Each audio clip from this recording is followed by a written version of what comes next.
Good evening and welcome to the March 12th, 2019 meeting of the Glendale City Council. May we have roll call, please? Council members Agajanian. Present. Devine. Here. Garpetian. Here. Mayor Sinanian. Mayor Pro Tem Najarian. Here. Mayor Sinanian is outside of the city. He's overseas, actually, on city business, so he will not be conducting the meeting.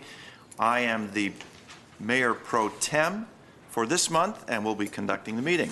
Thank you for your cooperation in advance. Thank you, Mr. Clerk. We have our flag salute by Councilmember Devine. Please join me.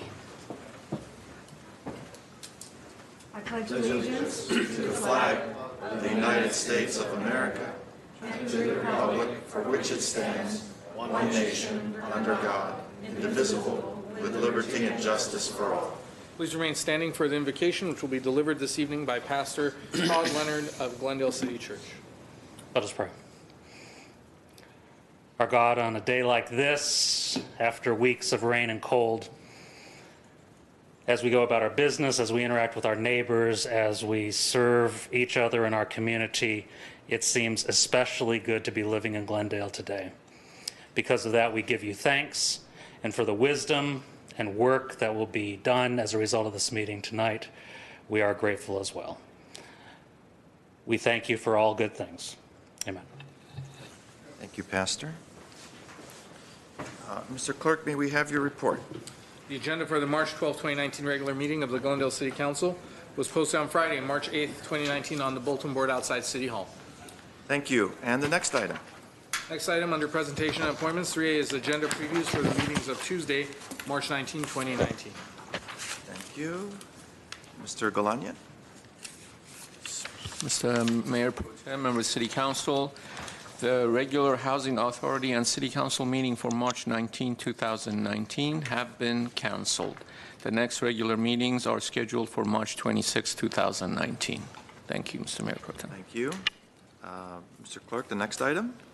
B is appointment of board and commission members. This was a nomination by you, Mr. Mayor Pro Tem, made on March 5th, 2019 for Caroline Tufenkian for the Arts and Culture Commission.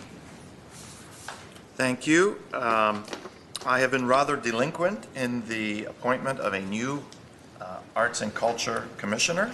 I would like to thank Arlette Darovanessian, who has retained most of her duties in the last close to a year during this hunt and selection for a commissioner.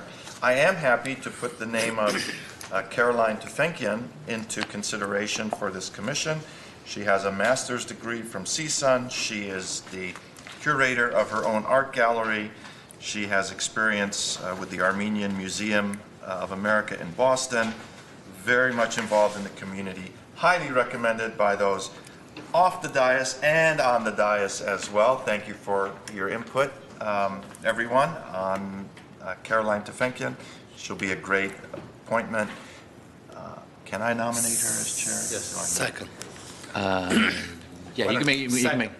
It doesn't need a second, so you can just take. Doesn't need a second. Doesn't. You're not taking a vote. No, it does. Yeah, but you don't need a second for nomination. That's all I'm saying. Okay. Council members Agajanian, Yes. Devine, Yes. Garpetian, Yes. Mayor Sinanian, Mayor Pro Tem Najarian. Yes. Congratulations. Next item, please.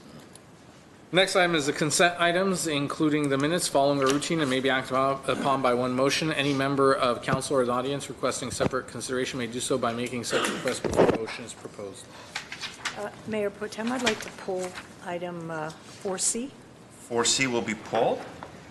Is there a motion for the balance of the consent calendar? So moved. Second. Roll call, please. Council members Agajanian, Yes. Devine, Yes. Garpetian, Yes. Mayor Sinanian, Mayor Pro Tem Najarian. Yes. 4C, please. Okay. I called this. Madam, Go ahead. I'm sorry. Council member, if I can just read it into the record so the public knows what we're discussing. Director of Community Services and Parks regarding acceptance of Workforce Innovation Opportunity Act funds entitled Slingshot 2.0 from the California Workforce Development Board, CWDB, for regional plan implementation. C1 is a motion authorizing the acceptance and award of WIOA funds from the CWDB in the amount of $300,000 to enable the VWDB to distribute a cumulative total of $60,000 to 6 workforce development boards in the LA Basin region, and each board receiving an award of $10,000, and authorizing the city manager to execute all agreements, certifications, and documents necessary to accept and implement funding. And 2 is a resolution of appropriation for $300,000. Thank you. Devine. Thank you. The reason I pulled this item is because I was so impressed with Ms. Velasco's briefing on this issue, on this grant, how we received the grant, why we received the grant, and I'd like for her to tell our viewing audience a little bit about the unique program that this is going to fund, or the reason that we've gotten this funding. So Judith, would you please come forward? Thank you. It's my pleasure to be here. Thank you, Mr. Mayor Pro Tem and members of the City Council. My name is Judith Velasco. I'm the Workforce Administrator in charge of administering all the workforce federal funding we receive and state funding. Our section is completely grant funded. As such, we are always actively searching for competitive grants that will provide dynamic resources for the community.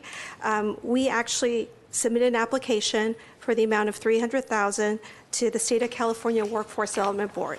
So out of about 30 applicants, they only awarded 10. And the Verdugo Workforce Development was one of 10 in Southern California. This grant award was submitted on behalf of the Los Angeles Basin region. So in our region, there are a total of 7 workforce development boards, Verdugo being 1, Foothill, Salico, South Bay, Pacific Gateway, LA City, and LA County. So part of the reason that Verdugo took the lead in submitting a grant application is because we have a history of serving people with disabilities. And it's this program that we developed in conjunction with Glendale Community College, the Department of Rehabilitation, the Regional Center, and local CBOs to provide computer numeric control machinist training to individuals with autism spectrum disorder. So since 2015, we've had a training program in place for individuals with autism. We have trained over 40 individuals with a 93% employment success rate. And we have been successful because of our partnerships with other agencies. Additionally, we are the only board in the LA Basin region who has a history of serving people with disabilities. So we were asked to take the lead in submitting the grant application to implement a strategic program countywide throughout all the boards. We are happy to do so in sharing our best practices and how we provide supportive services to people with disabilities. We actually are just graduating our 4th class. Our graduation ceremony is next Wednesday, and 15 graduates will be receiving their certificate as a CNC machinist. We are already recruiting for the 5th class, which will start in August and September. So we are hoping that this grant will allow us to encourage other boards to serve people with disabilities, because there are successful outcomes. We do have a model based on the partnerships we've developed, and the funding will allow us to support staffing to provide the technical assistance to other boards. We are providing funding to the other boards to implement this model and to provide additional training to support people with disabilities. So we're really proud of this grant award and what it's going to produce. And thank you, Ms. Velasco, and I know that we're all proud of that program too, and I just thought it was important for the community to know that we have a hand in training the disabled. So thank you so much. Thank you for that, and I'll move the item. Is there a second? Second. Roll call, please. Councilmember Zagajanian? Yes. Devine? Yes. Garpetian? Yes. Mayor Sinanian? Mayor Pro Tem Najarian. Yes. Next item. Next item on the agenda is City Council and staff comments. Any comments? I do. Councilmember Devine. That came by so fast. Wow, wow. There were a lot of great events this week. The mayor held the first summit for nonprofits at the library. We had a great turnout, and the reviews were very, very positive, and we're hoping that this will continue as an annual event. The second really terrific event was the same day. It was the Downtown Glendale Association celebrated International Women's Day. Again, there was a great turnout, good speakers, a great way to celebrate the women in our community. And speaking of the women in our community, Sunday night, we were all at the ARS Gala. They were having that's the Armenian Relief Society, held their 35th anniversary gala. And these women are the epitome of power, inspiration, motivation, and hard work. They do such great work in this community. And so it was really something to celebrate with them, their 35th. On Saturday, I attended, and we have a couple of pictures, the Verdugo tree planting. This was an Arbor Day 2019 tree planting at Verdugo Park. The Glendale Public Works was awarded the Circle 3.0 program grant for the first time ever through a partnership with West Coast Arborists and Glendale Youth Alliance. And these are some pictures of the people that were there. They provided 200 free trees for our city, and and at Verdugo on Saturday we planted 40 of them, and the rest are to be distributed throughout the community. So if you want a free tree, it's yours for the asking. Don't forget that this is planting trees where am I? California Department of Forestry and Fire Protection, CAL FIRE, sponsored this Community Forestry Program Greenhouse Gas Reduction Fund, which I know we have a lot of people that are interested in reducing our gas. Glendale residents had the highest participation rate among the cities who received the grant, including one of the highest sign-up rates for free trees. So I want to thank Glendale Public Works, forestry staff, and especially the city arborist technician, Catherine Williams. I asked the people, I said, what motivated you to come out? I don't know if you have the slide of the Castillos, a family that brought their son.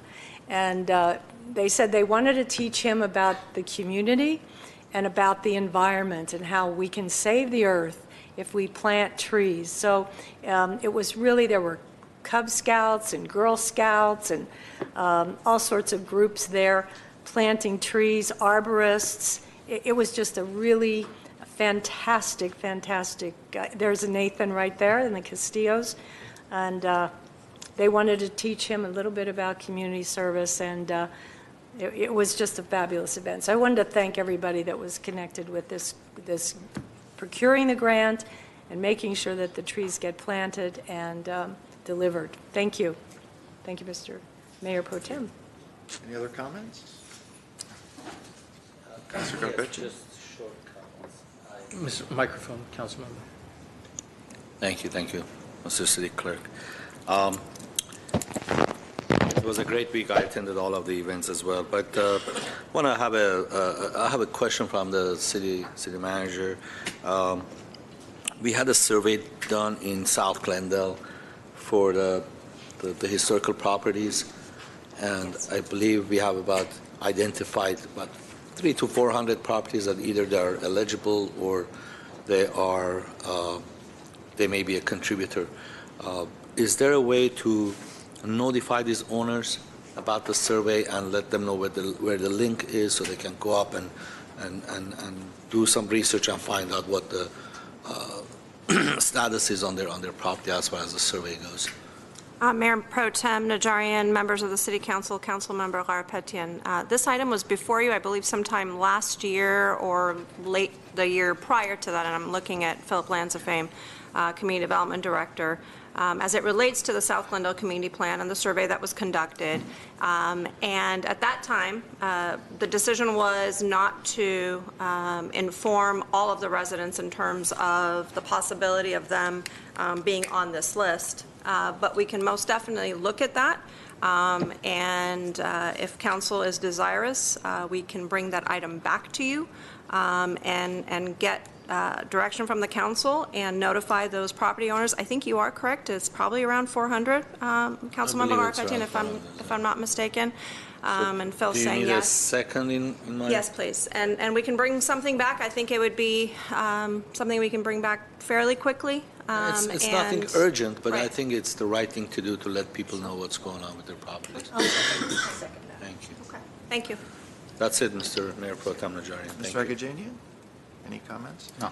I just have a comment. I have two comments. First, in honor of Earth Day, which is April 22nd, Metrolink will be providing free rides anywhere in the system all day long. And those that have the opportunity, please try Metrolink. Union Station is the central hub, and there are lines that go to the 5 neighboring counties, including down to Oceanside, Riverside County, San Bernardino, Antelope Valley, Ventura County, and Orange County. My next comment is to ask the city clerk to give us a report on the new laws regarding early voting in this county and in the city. Also, the proposed ballot order initiative, which was, I think, initiated by our city clerk, carried by Senator Portantino, as well as a brief update on what went wrong in North Carolina with the harvesting of ballots during the election that has been in the news lately. And hopefully we can make each and every one of our elections even better than the one before. And with this information, we can work with the city clerk's office and maybe come up with some good policy. Can I get a second on that? Second. Thank you. Thank you. We will provide you with that information. Thank you. I'm not sure what the timeline is, but you could coordinate that with the city manager. Well, just as a note to anyone watching and everyone on this council, the next election will be in March 2020. It'll be the statewide election. It will actually be the primary for president. It has driven up the timetable earlier, and we had noted this when council made the decision to switch to that. So as such, we know as of now that at least absentee ballots will be going out as early as February in anticipation of that. So we still have adequate time to do education and outreach, but we'll bring you back a report as well as what transpired in North Carolina, which nullified the results for at least one of the congressional races, and I believe they're holding what you would call a do-over for that. And you touched upon the duties of your office. Please let us know what budget constraints you currently have and how we can facilitate in affecting the policy that we eventually come up with. Thank you. Sooner than later, sooner than later, but keeping in mind the timelines that you just put forth. Will do. Okay. Next item, please. Next item is community event announcements, as well as the 3-minute general public comments portion. I don't believe we had any community event announcements, but we do have one public comment 3-minute card. Thank you. I do have a card from Tony Passarella.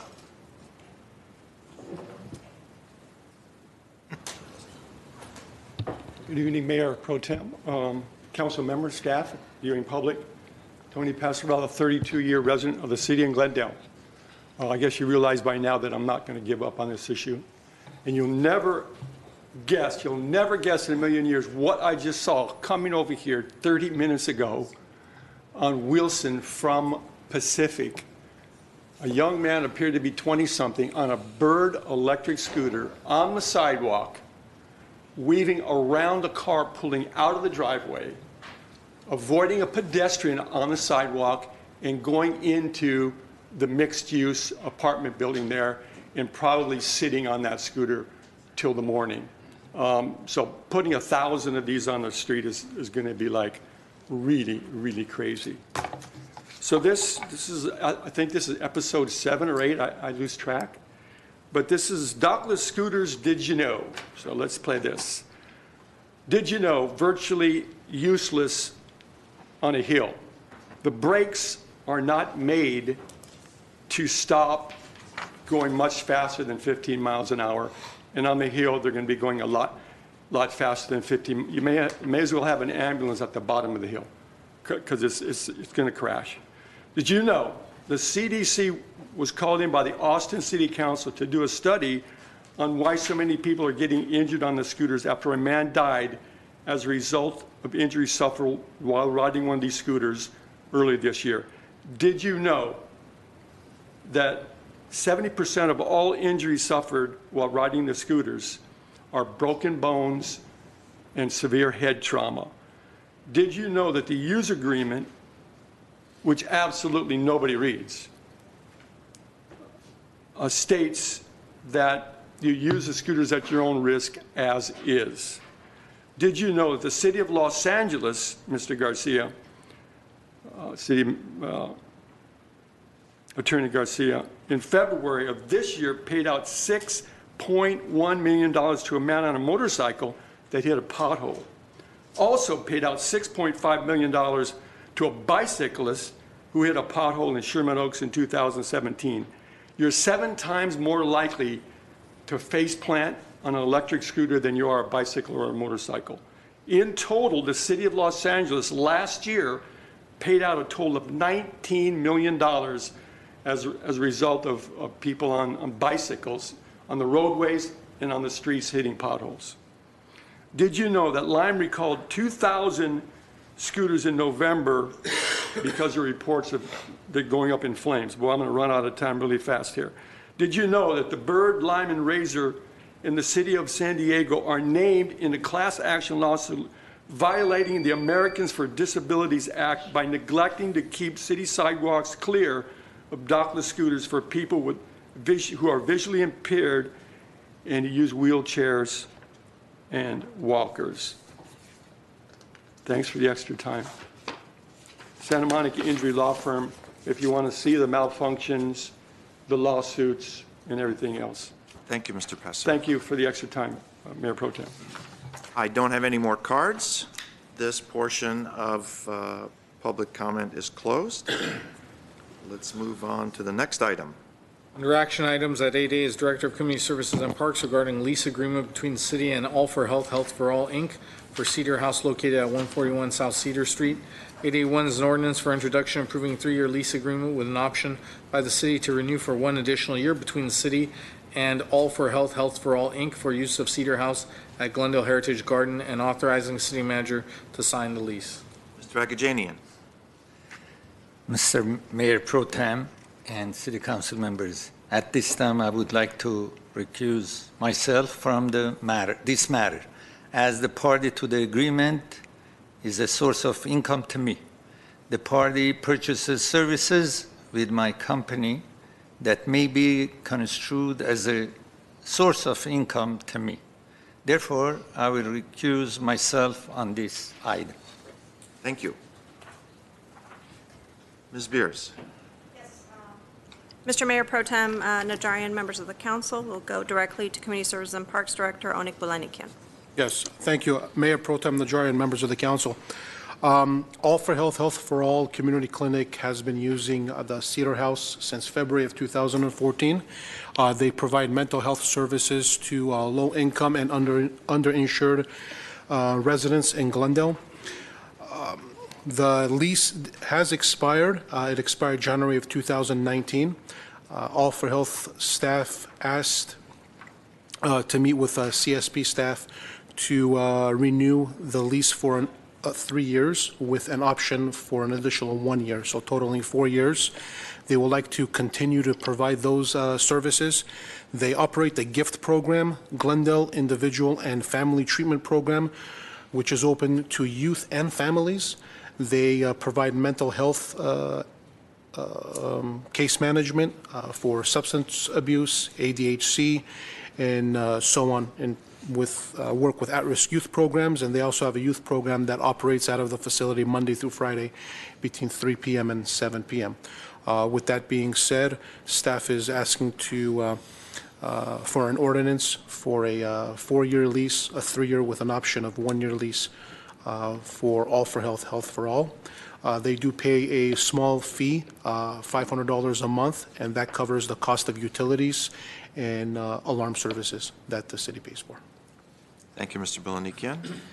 Any questions from council? I'll move the item if there are no questions. Second. I have no cards. We have a motion and a second. Roll call, please. Councilmember Agajanian, Devine, Yes. Garpetian, Yes. Mayor Sinanian, Mayor Pro Tem Najarian. Yes. Will we be calling Mr. Agajanian back? Yes, we do. Next item, please. Next item is oral communications. Discussion is limited to items not part of this agenda. Each speaker is allowed 5 minutes. Council may question or respond to the speaker, but there will be no debate or decision. The city manager may refer the matter to the appropriate department for investigation and report. Thank you. I have one card from Glenn Webb.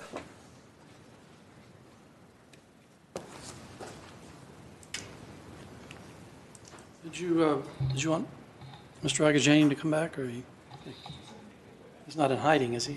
No. If you'd like to pause for just a moment, Mr. Webb, we'll see if he's monitoring the meeting in his office.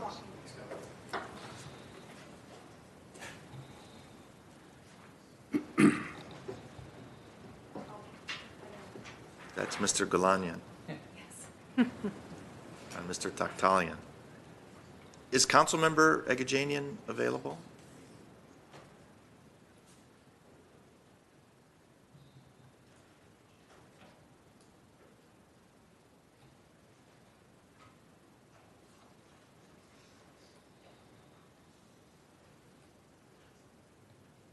We're going on at such a fast clip today. We're not used to this timing. Yeah. Well, I tried to pick a light night, so. Well, you certainly did. Perfect.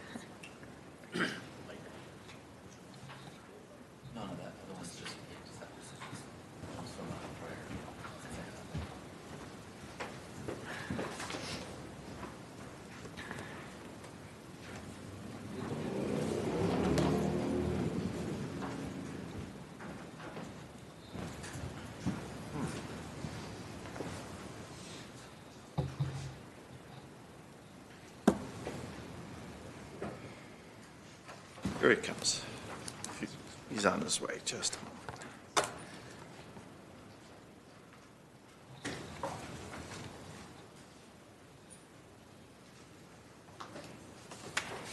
Any questions? Well, I don't know, but Not yet. it looks like you've done an amazing amount of work here. Amazing.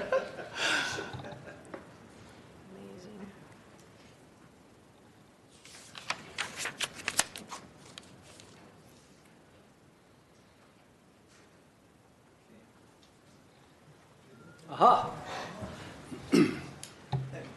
Whenever you're ready, Mr. Webb. Okay, Mr. Mayor Pro Tem, members of the council. My name is Glenn Webb, 26-year resident of Glendale. I've been here before. I've been, as you know, quite critical of the GWP plan to repower the city with a fossil fuel power plant. And so I'm, in a way, changing courses tonight. I want to provide an alternative to the plan. And I'm calling it the Zero Carbon Glendale Plan. I presented a brief intro to this, as I'm doing tonight, to the Power Commission and to GWP a couple of weeks ago. This plan is out for public comment and review and critique. It's also available on our website, which is zerocarbonglendale.com, in a PDF form for anybody that wants to look at it or respond to it. The clicker should be up there. The mouse. No? Oh, here you go. You can use this.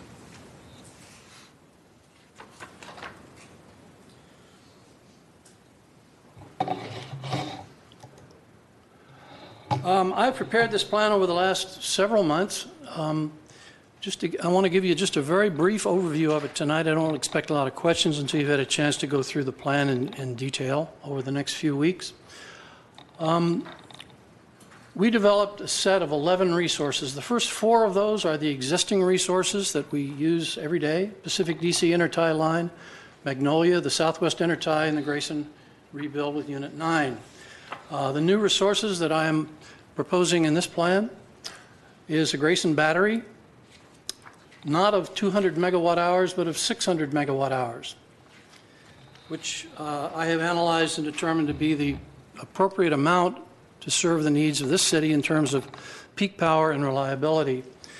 We're also, since GWP and most others have always recommended better new interconnects and better integration with the statewide resources, I'm using the Pace Energy recommended new interconnect resource through the Eagle Rock station of 100 megawatts. Shoal Canyon landfill gas, which we must deal with. We need to stop flaring it. 12 megawatts implemented with microturbines at Grayson. An emergency generation capability at Grayson, which is also implemented with microturbines. City solar projects, I'm just estimating 30 megawatts to result from the current green energy RFP that's out on the street. We haven't seen any real results from that, but that's just my number for what I would expect to see from that. Behind the meter residential and commercial solar, I call this in this chart load reduction only, since it doesn't really contribute to our net load that GWP is responsible for. It actually relieves the city of the generation and peak energy capabilities. And same for residential efficiency and demand response. So those are in this chart, which is actually a software model of the peak and average energy uses for the city, and this described in detail in the plan. The power content with zero carbon Glendale. I used the same format that GWP used in their 2019 IRP, beginning in the year 2019 with the renewables at about 34%, zero carbon at about 54%, a load of 1,063,000 megawatt hours, rising to the year 2030, 1,600,000 megawatt hours. And you'll see the gray bars at the top represent our fossil fuel usage from all of the various fossil fuel sources that we have, such as the IPP repowering, Intermountain, and so forth. You'll notice that those go away in the year 2027. And by the year 2027, with this plan, we will achieve 85% renewables and 100% zero carbon by the year 2027. The only two things remaining that are zero carbon and not renewables are, of course, the nuclear at Palo Verde and the energy from Hoover, which count as zero carbon in the year 2045 against the 100% mandate of the SB 100, but they do not count as renewables until the year 2045 when they all become zero carbon. So those are the two top bars on the show, the pink bar and the green bar. That's Palo Verde and Hoover. But we can achieve zero carbon 100% by 2027. There's a bonus with this plan. Without the 9 steam and gas turbines that we currently have at Grayson, we only need about 10 acres of land to implement this complete zero carbon plan. So I am recommending that we use the rest of that land for affordable housing projects, 10 acres, and new city parks. I took a comparison of this zero carbon plan with the 131 megawatt option of GWP against 22 criteria. They include things like providing adequate energy, reducing air pollution, reducing cancer risk and acute health effects, reducing the cost of energy to Glendale residents, reducing greenhouse gas emissions, meeting SB 100, and so forth. Against those 22 criteria, You could 131 megawatt. If you could conclude, Mr. Webb. Oh, all right. Your 5 minutes. I'll just let you look at that chart. My conclusion. We have perhaps a unique opportunity in Glendale's history to make a real difference in our energy future, the health of our planet, and the well-being of all Glendale residents. We're about to make a major investment, and this future must not be a fossil fuel plant. It can be a zero-carbon electric utility, new affordable housing projects, and new city parks. And this council, of course, will decide what that future looks like. And we hope you'll choose a zero-carbon path. My recommendation, we recommend the Glendale City Council immediately pass a resolution requiring Glendale Water and Power to begin delivering 100% zero-carbon energy to its customers by the year 2030. Again, Thank you, Mr. Webb. all right, and I welcome any feedback and comment. Thank you for your book. We have it, and we'll be looking at it, and perhaps our If I can. city manager can Sure. add. Mr. Mayor Pro Tem Najarian, members of the City Council, I believe this presentation was also made to the GWP Commission, if I'm not mistaken, and staff, if they haven't already, they're in the process of scheduling a meeting with Mr. Webb to go over the presentation that's before you and ask him questions and have a discussion with him. So wanted you to also know that staff is reaching out. If they haven't already done so, Mr. Webb, they will be, and a meeting will be coming forward. Thank you very much. I don't have any other cards. Oral communications is closed. Do we have any new business? I do. Mr. Mayor Pro Tem, I move that the city attorney is hereby authorized to file a lawsuit against a third party. The third party shall be identified and the nature of the litigation shall be disclosed to anyone making a request to receive said information upon the filing and service of said lawsuit. Is there a second? Second. Roll call, please. Councilmember Agajanian? Yes. Devine? Yes. Garpetian? Yes. Mayor Sinanian? Mayor Pro Tem Najarian? Yes. Another new item. As well. I would move that the city attorney be and hereby is authorized to enter into a legal service agreement to utilize the legal services of Duncan and Allen, John Stickman in particular, to assist the city attorney with respect to a matter and to incur all necessary expenses in connection therewith. The agreement shall, in addition to other provisions, contain a fee cap and an estimated budget for the handling of said matter. Second. Roll call, please. Councilmember Agajanian? Yes. Devine? Yes. Garpetian? Yes. Mayor Sinanian? Mayor Pro Tem Najarian? Yes. Is there one more? Yes. Mr. Agajanian. I'm that the city attorney is hereby authorized to enter into a retainer agreement with the law firm of Best and Krieger to assist the city attorney in a matter. In addition to other provisions, the retainer agreement must contain a fee cap for work as assigned by the city attorney. Is there a second, Ms. Devine? Second? Roll call, please. Councilmembers Agajanian? Yes. Devine? Yes. Garpetian? Abstain. Mayor Sinanian? And Mayor Pro Tem Najarian? Yes. Any more new business? No. Seeing none, is there a motion to adjourn? So moved. Second. We are adjourned.